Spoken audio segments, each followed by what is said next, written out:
Apa? Udah apa?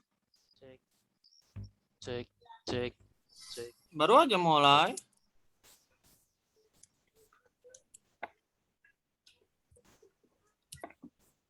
Bal.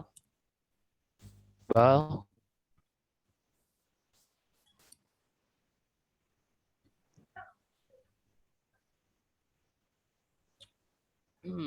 Cek, cek, kedengaran nggak suaranya?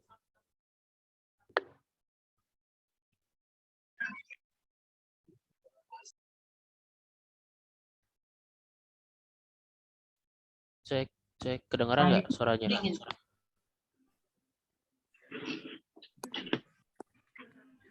Nah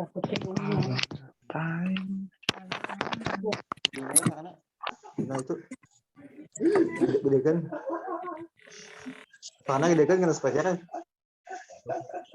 ini sama kan UKW jadi sangat ideal berarti kan karena ini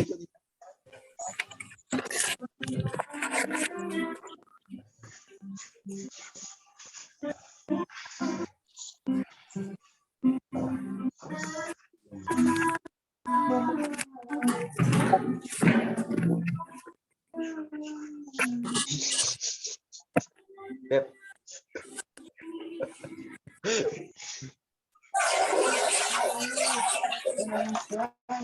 Jadi nggak semua ya, Asik. ini kali sabukan ya. Ayo Pak, saya yuk. Ayo.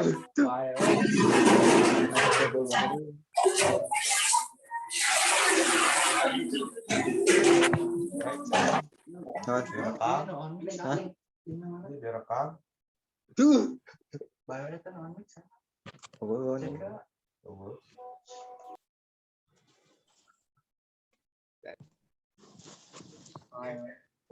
Abang terkenal. Bisa sih on mix si wapi-wapi on mix-nya ada.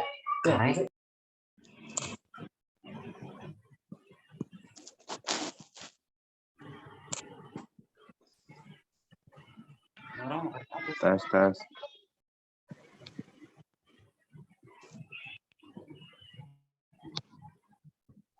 Ya.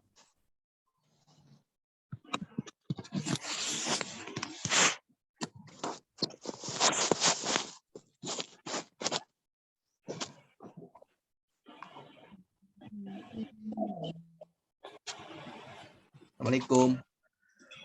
Waalaikumsalam.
Ini tinggal coklat.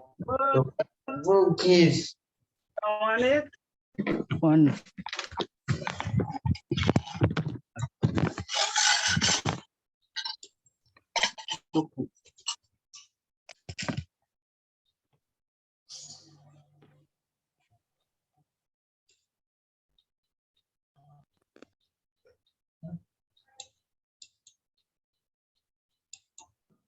Sambil menunggu yang lain bisa kita mulai ya.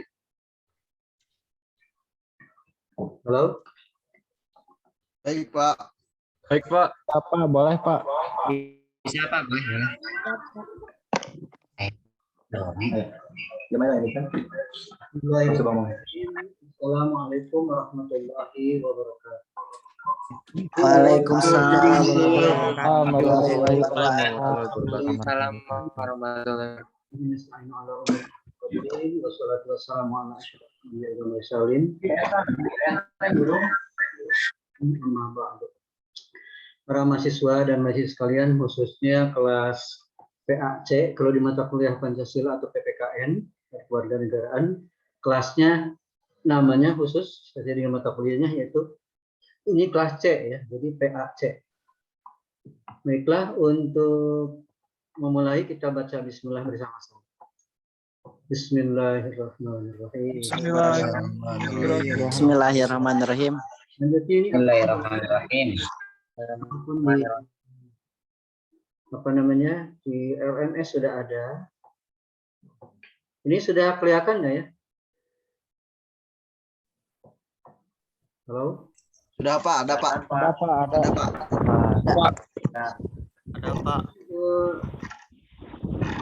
Di layarnya belum? Belum ya? Untuk pertemuan kali ini kita akan membahas nilai-nilai yang ada di dalam sila di Pancasila. Di absen saya. Jadi silakan untuk di mute dulu masing-masing mikrofonnya. Yang keluar untuk sementara hanya Bapak aja dulu ya. Nanti kalau ada tanya jawab boleh dibuka lagi. Ya.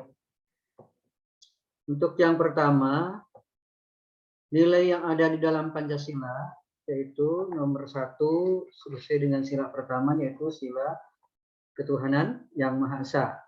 Di dalam sila ketuhanan yang Maha Esa itu ada nilai-nilai yang perlu kita resapi, pahami, ya, kemudian diamalkan dalam kehidupan kita sehari-hari dalam berbangsa sebagai warga negara, sebagai masyarakat bangsa Indonesia. Ini lambangnya adalah bintang dengan latar hitam. Apa maknanya dan apa nilai-nilai yang ada terkandung di dalam lambang ini? Nah, sila pertama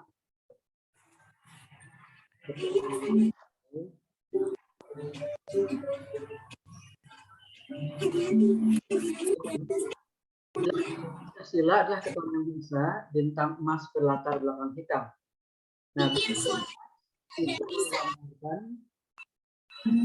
bangsa Indonesia mengakui akan adanya Tuhan yang Maha Esa. Itu siapa ya yang masih hidup?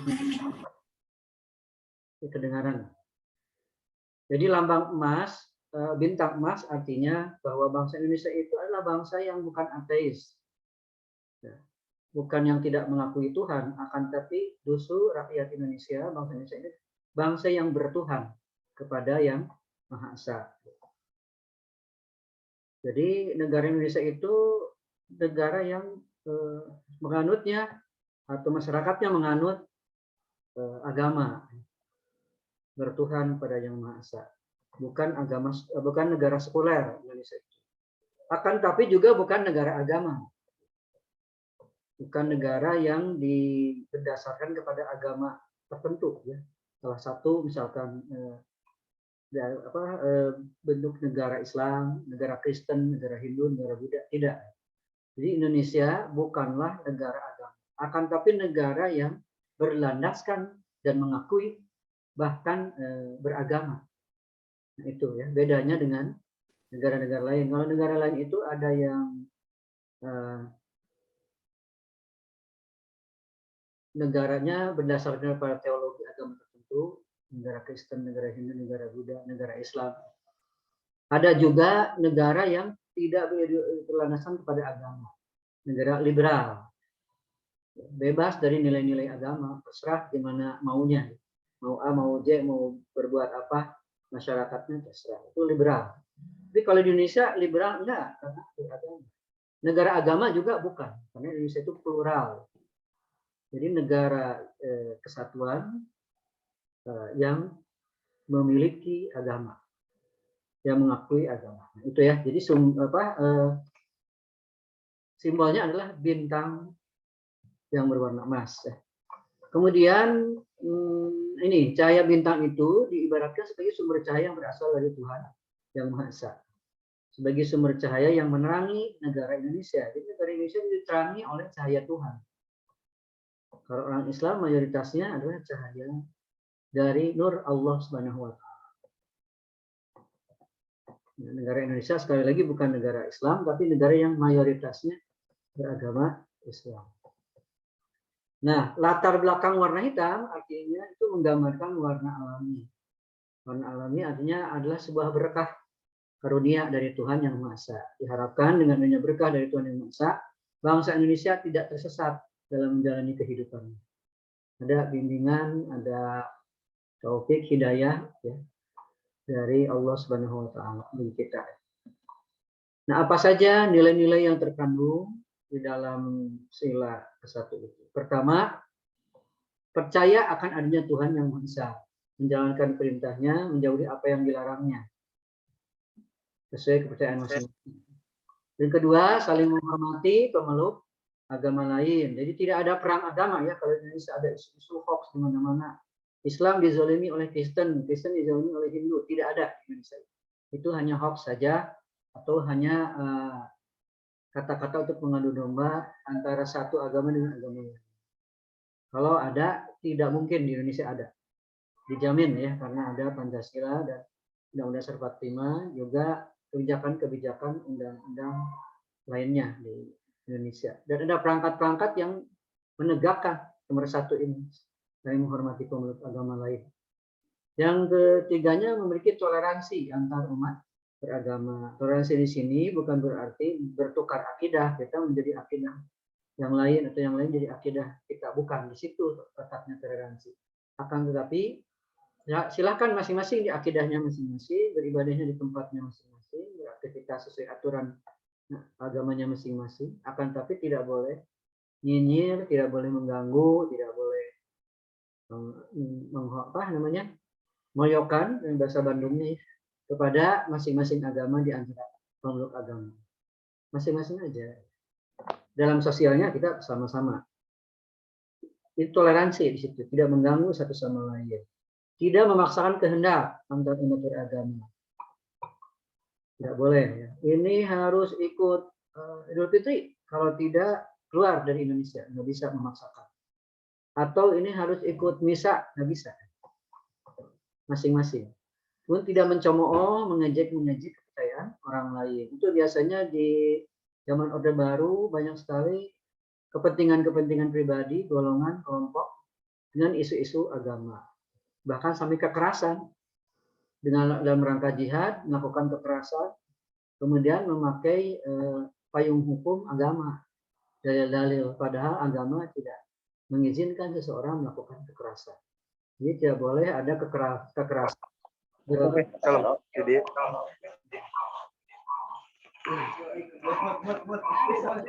untuk yang kedua, nilai lambang rantai emas, yaitu kemanusiaan yang adil dan beradab.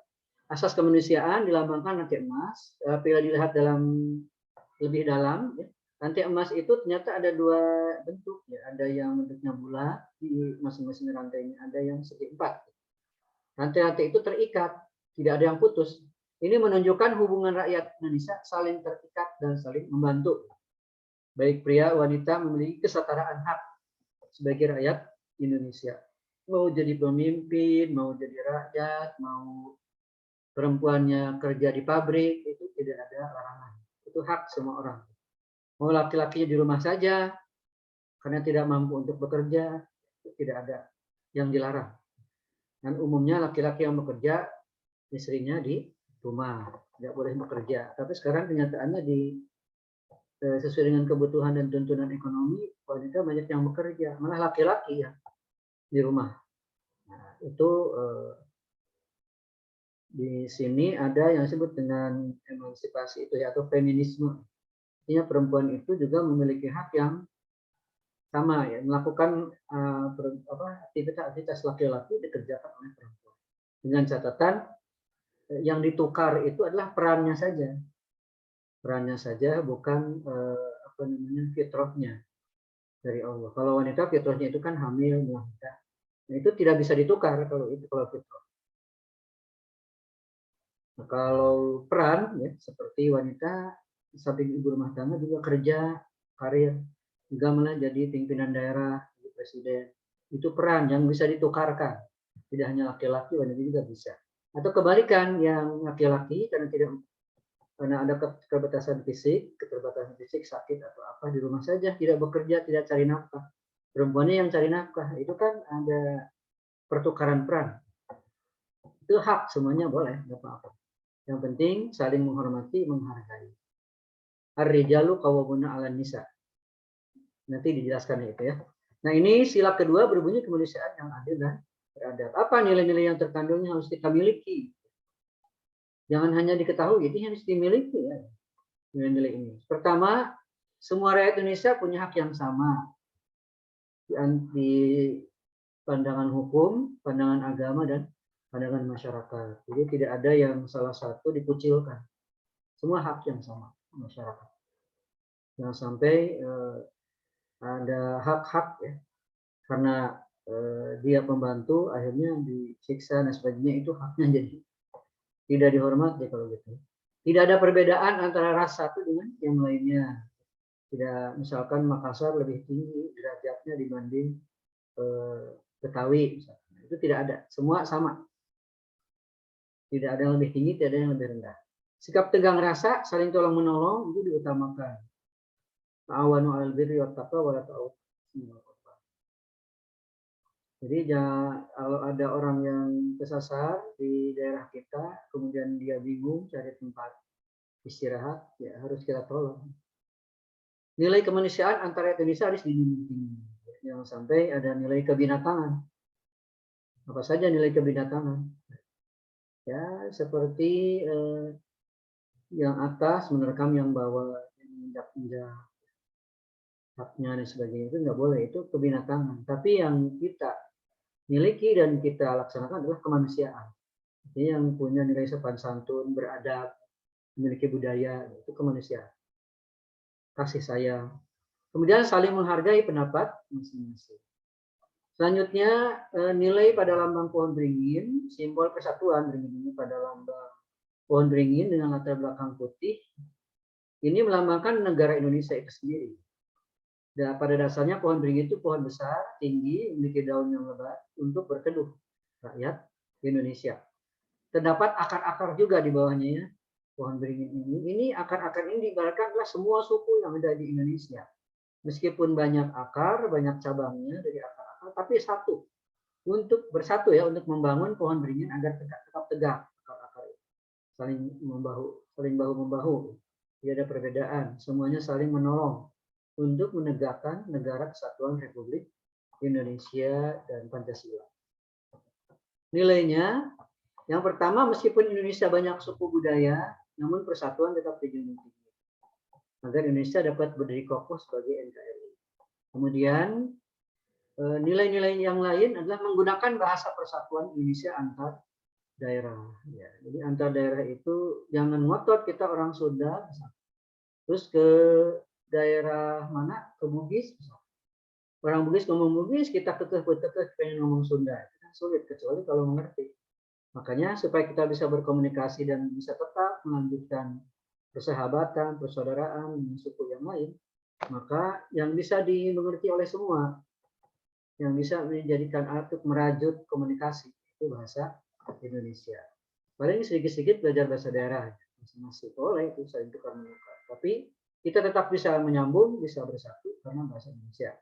Kemudian memperjuangkan nama harum bangsa Indonesia dengan prestasi-prestasi seperti di olahraga, keagamaan, di teknologi, ada lomba-lomba teknologi, atau menghasilkan produk-produk khas Indonesia, keunggulan-keunggulan itu harum ya di mata dunia. Kemudian cinta kepada tanah air, hubbul watan minal iman. Cinta tanah air itu adalah sebagian dari iman. Yang tidak cinta Indonesia, maka dia termasuk yang tidak melaksanakan keimanan. Ada kan orang Indonesia yang mencerca orang Indonesia sendiri, aneh kan?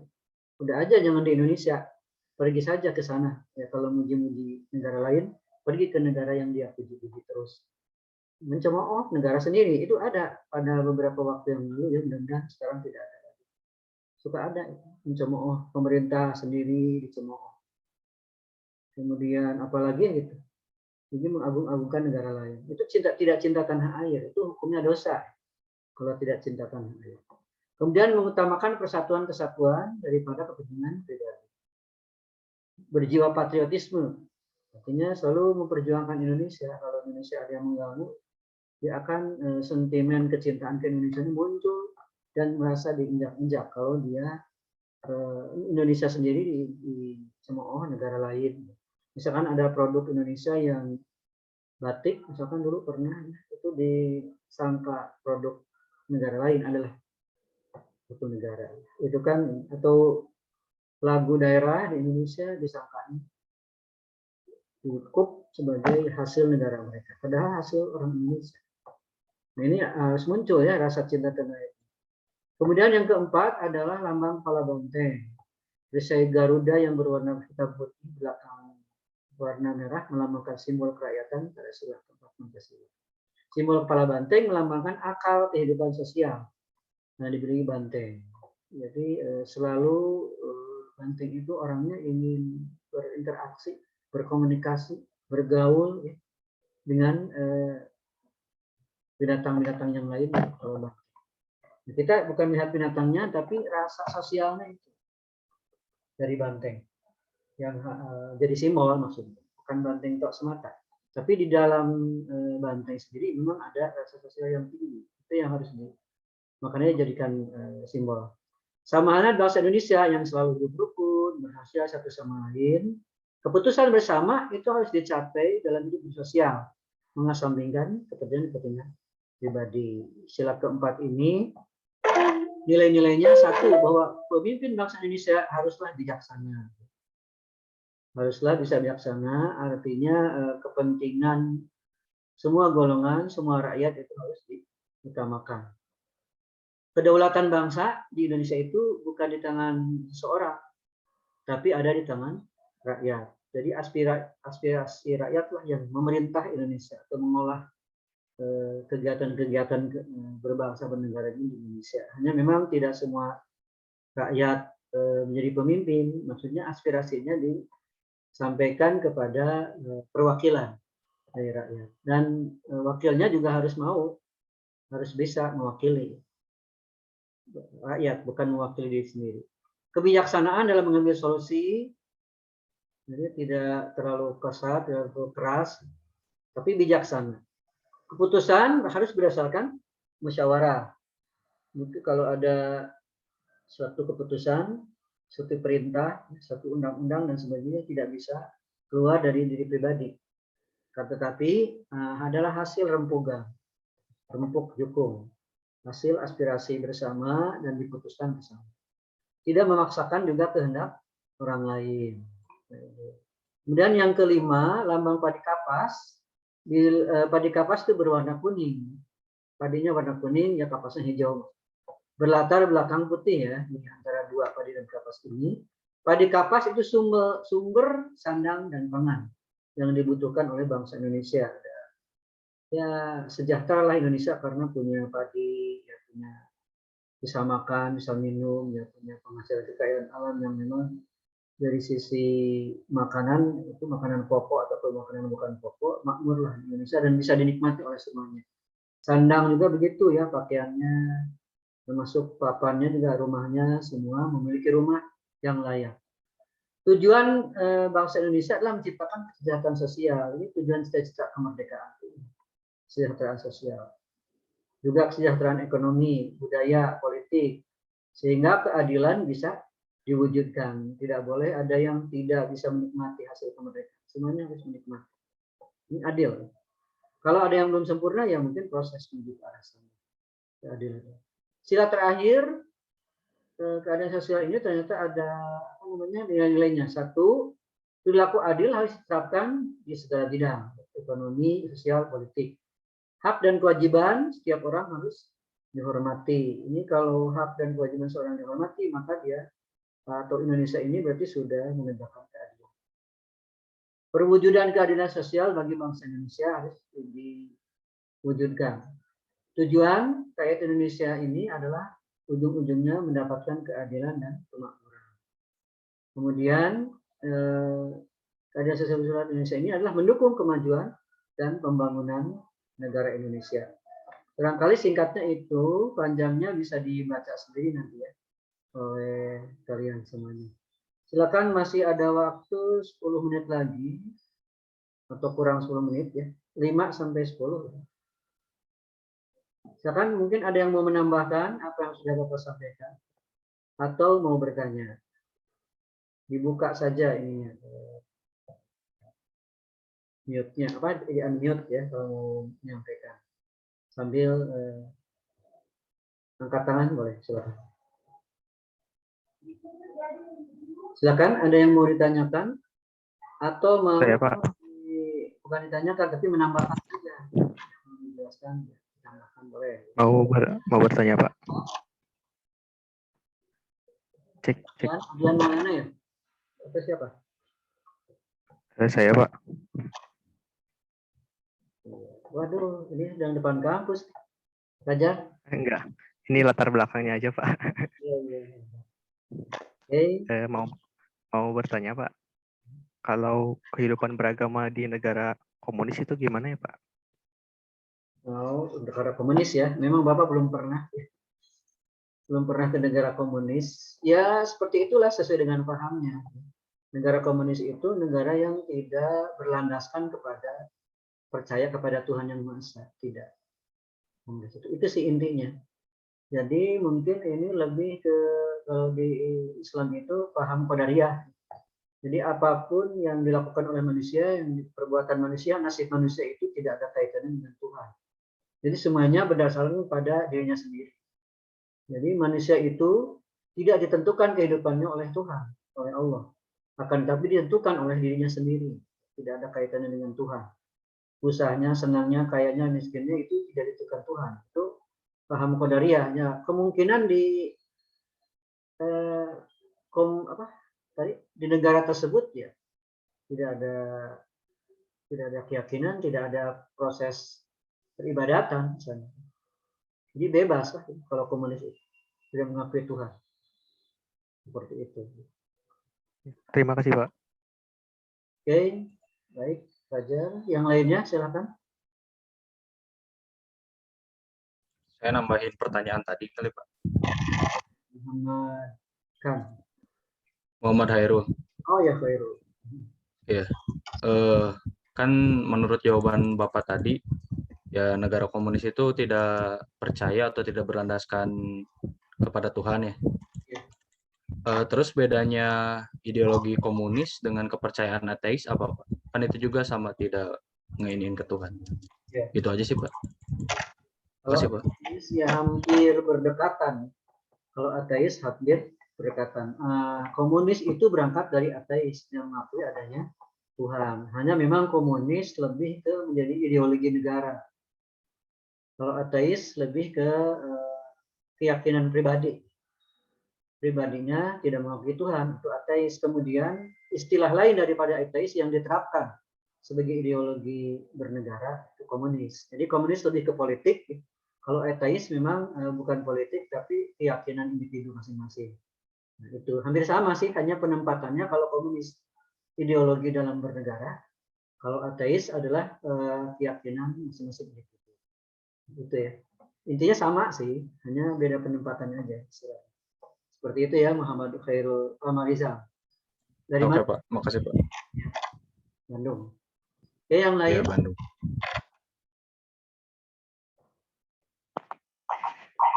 Saya Pak izin Pak.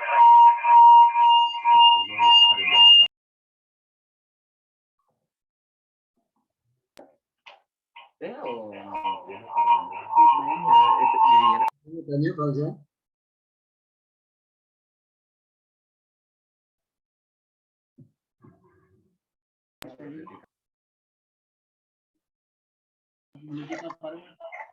Ya, sambil Izin Pak saya Pak. Ya ini Mau kayaknya bertanya. mau habis ya ininya.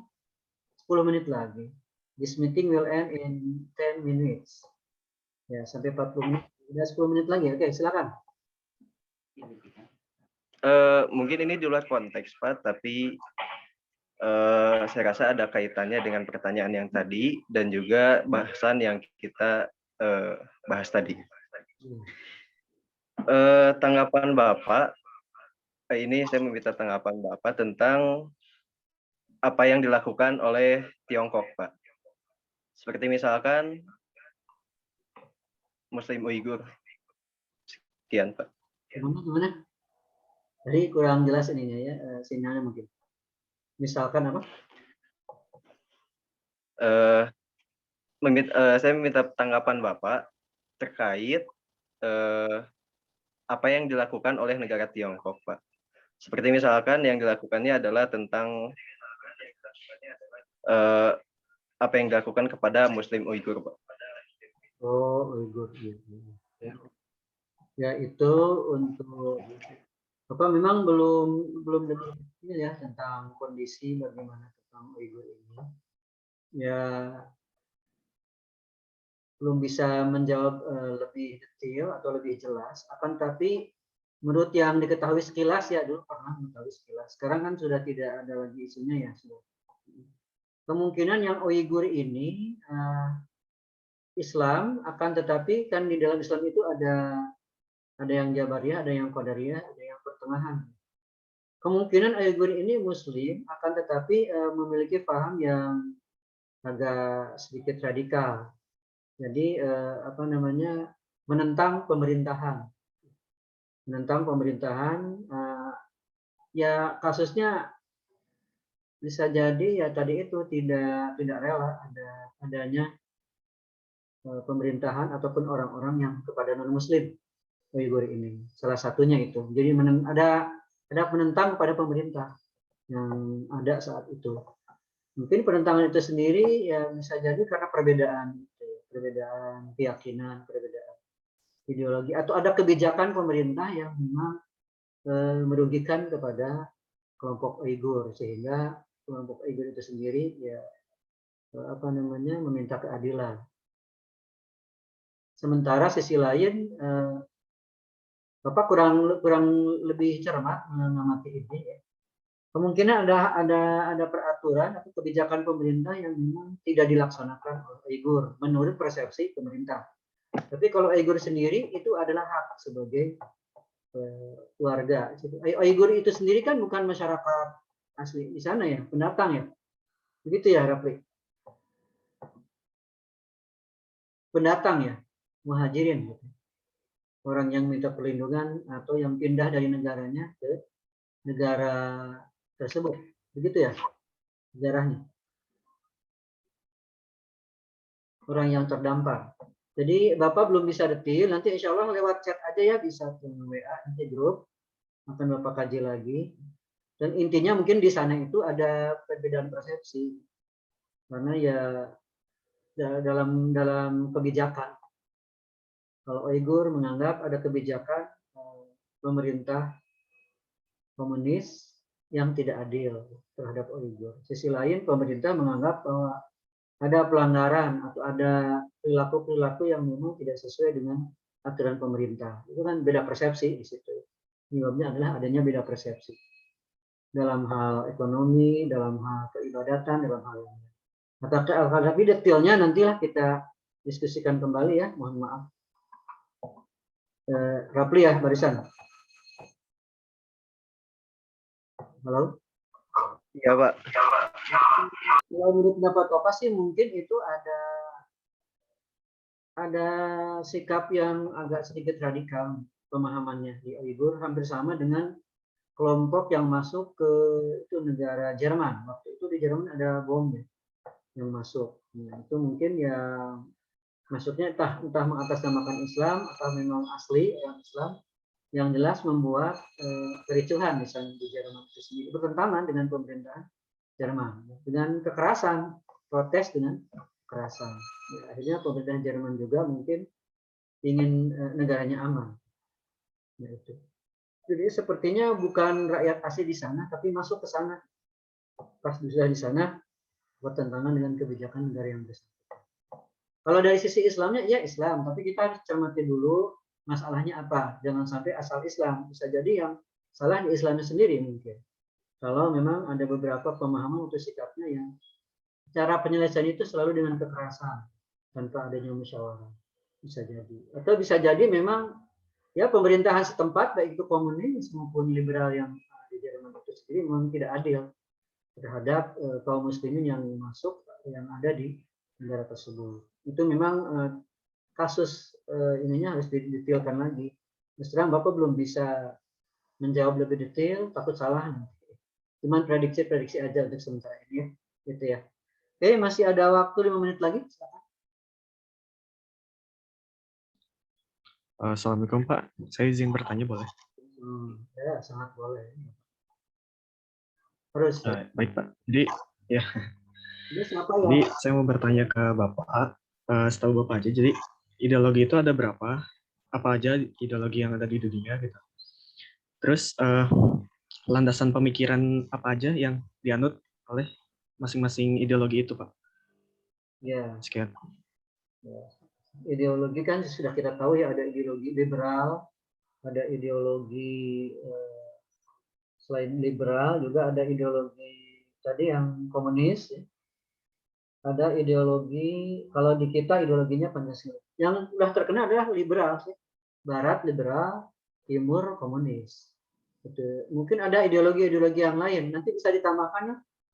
Mungkin Gilang atau Sofa, ya, salah satunya bisa menyampaikan, Rifan, Suryaji, atau yang lainnya. Yang paling terkenal itu aja sih. Liberal sama komunis. Itu yang dua kelompok yang selalu berperang. Yang selalu antara satu dengan yang lainnya itu saling ingin berkuasa, adidaya. Kalau timur ya komunisnya, kalau barat ya liberalnya. Nah kalau Indonesia itu kan Pancasila khusus punya ciri khas tersendiri, yaitu yang tidak pro barat juga pro timur. Nah, mungkin ada ideologi-ideologi lain yang di luar ini, barangkali Sofa tahu, Sofa Salsabila atau siapa? Hilang barangkali. Saya Pak izin menambahkan. Silakan ya, silakan. Adrian. Ya, ada ideologi yang namanya tuh Marxisme, yang dimana ini ideologi ini dibentuk sebagai perlawanan kepada Karl Marx terhadap ketidakadilan sistem ideologi kapitalis. Nah, ideologi ini lahir berkat anggapan ideologi kapitalisme yang dianggap sebagai kesalahan yang besar karena akan semakin memperkaya pemilik modal dengan mengorbankan nasib kaum buruh. Yang keempat ada sosialisme. Ideologi sosialisme ini dapat identikan dengan sebagai ideologi komunisme karena prinsip yang mendasar yaitu sama-sama menguntungkan segala kepemilikannya secara bersama-sama dan tidak mengakui adanya kepemilikan individu. Terus ada nasionalisme. Kalau nasionalisme itu lebih kepada ideologi yang menjunjung tinggi kedaulatan negara gitulah. Selanjutnya demokrasi yang dianut oleh Indonesia. Terus ada lagi ideologi feminisme. Ideologi ini menitik beratkan kepada kesetaraan hak serta kewajiban bagi perempuan ya. Kesetaraan meliputi hak ekonomi, politik, sosial budaya, ruang pribadi, dan ruang publik. Terus selanjutnya yang terakhir ada anarkisme. Ideologi yang menganggap bahwa negara merupakan sebuah gangguan dan tidak perlu ada gitu. Ya, bagus ya. Jadi kalau Marxisme itu lebih ke orang-orang kaya yang menguasai orang-orang miskin. Itu Marxisme ya. Jadi para kapitalisme satu lagi ya. Ada satu lagi kapitalisme ya Adrian ya. Halo? Ya, ya Pak ada. Sama belum hampir sama dengan Marxisme. Kapitalisme itu lebih ke ekonomi. Biasa yang menguasai ekonomi dialah yang memiliki kekuasaan. Orang masyarakat biasa yang lemah, yang miskin itu ditindas. Itu kapitalisme. Kemudian nasionalisme tadi lebih banyak sama rasa komunis itu sendiri. Nah, Ada yang ditanyakan dari yang tadi. Betul.